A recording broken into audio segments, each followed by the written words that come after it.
নমস্কার বন্ধুরা, RP village স্টোরির পক্ষ থেকে সকলকে জানাই অনেক স্বাগত। আজকে আবার চলে এসেছি প্রতিদিনের মতো আরও একটি দারুণ রেসিপি নিয়ে।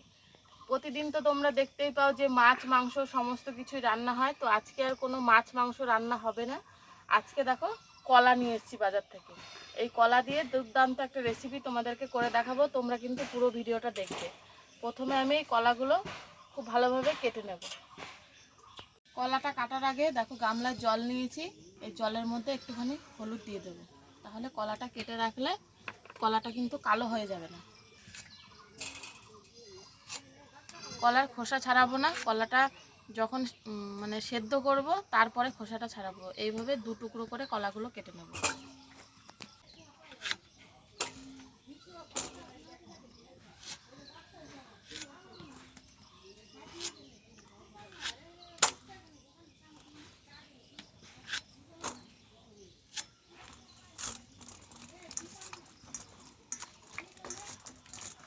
এই কড়াইয়ের জলেও একটুখানি হলুদ দিয়ে দেবো, তাহলে সেদ্ধ করার সময় কলাটা কালো হবে না।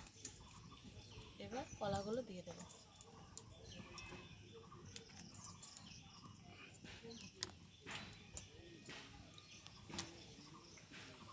জলের মধ্যে একটুখানি নুনও দিয়ে দেবো।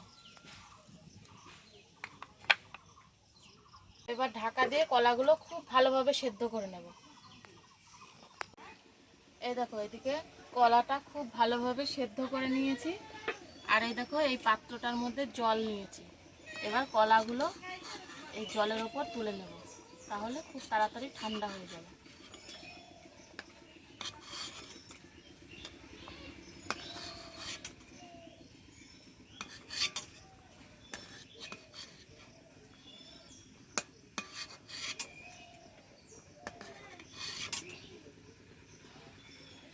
এ দেখো কলাগুলো খুব ভালোভাবে ঠান্ডা হয়ে গেছে। এবার কলার এই খোসাটা ছাড়িয়ে নেব। এই খোসাটা কিন্তু লাগবে না রান্নায়, খোসাটা ফেলে দেবো, আর এই যে ভেতরের অংশটা লাগবে।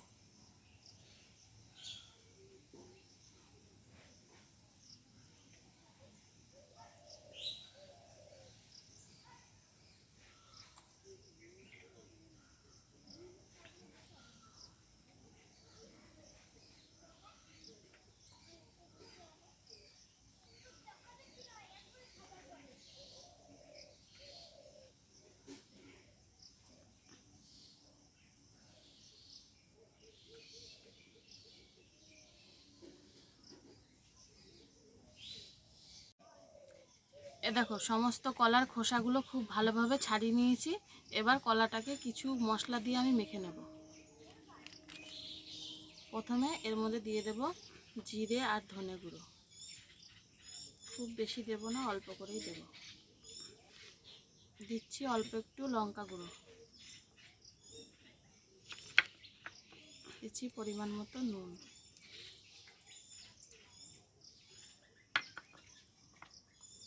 দিচ্ছি হলুদ গুঁড়ো,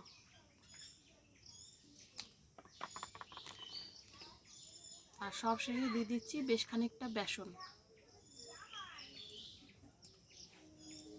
এবার এই কলাটাকে খুব ভালোভাবে মেখে নিতে হবে।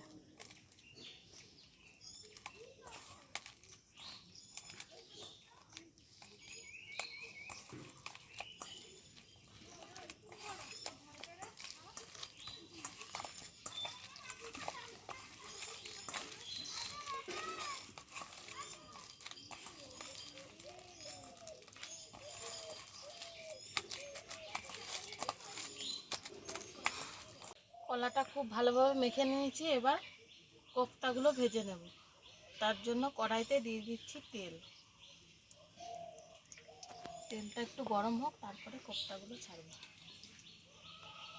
তেলটা খুব ভালোভাবে গরম হয়ে গেছে। এবার এইটুকু করে বড়ার মতো করে তেলের মধ্যে দিয়ে ভেজে নেব।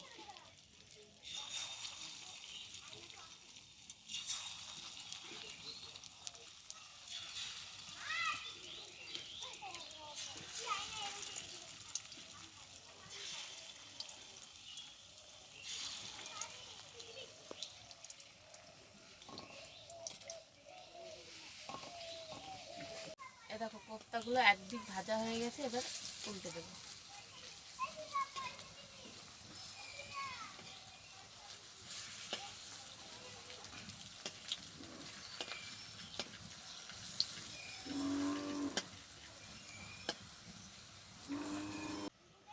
এ দেখো কোপ্তাগুলো খুব ভালোভাবে ভেজে নিয়েছি, এবার তুলে নেব।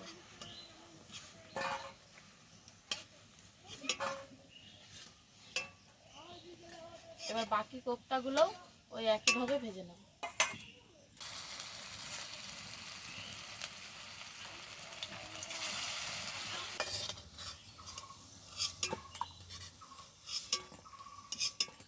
এবার ওই তেলের মধ্যেই এই যে ডুমো ডুমো করে আলু কেটে রেখেছিলাম, এই আলুগুলো ভেজে নেব।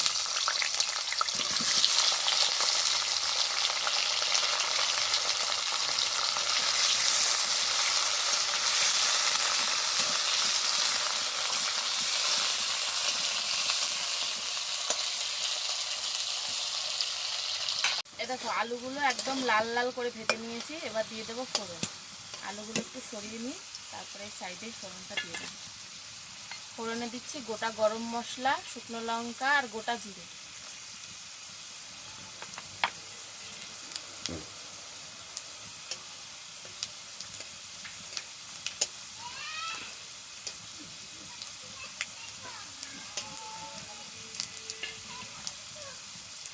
তার সাথে দিয়ে দিচ্ছি চিড়ে রাখা কাঁচা লঙ্কা, দিয়ে দিচ্ছি আদা বাটা,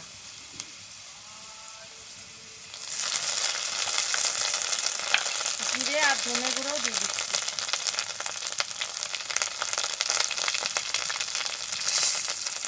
দিচ্ছি লঙ্কা গুঁড়ো,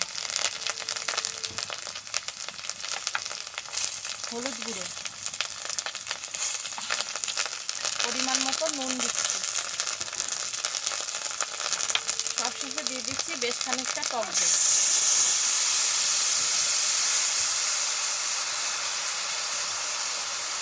এবার খুব ভালো করে মশলাটাকে কষিয়ে নেব।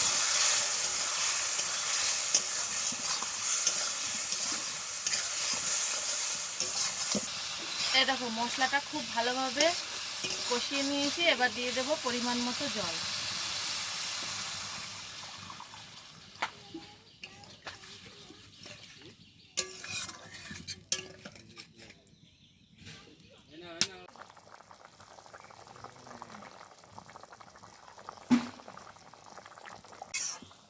এ দেখো বেশ খানিকক্ষণ জাল দিয়ে নিয়েছি, আর দেখো আলুগুলো খুব ভালোভাবে গলে গেছে, একদম একদম আলুগুলো নরম হয়ে গেছে।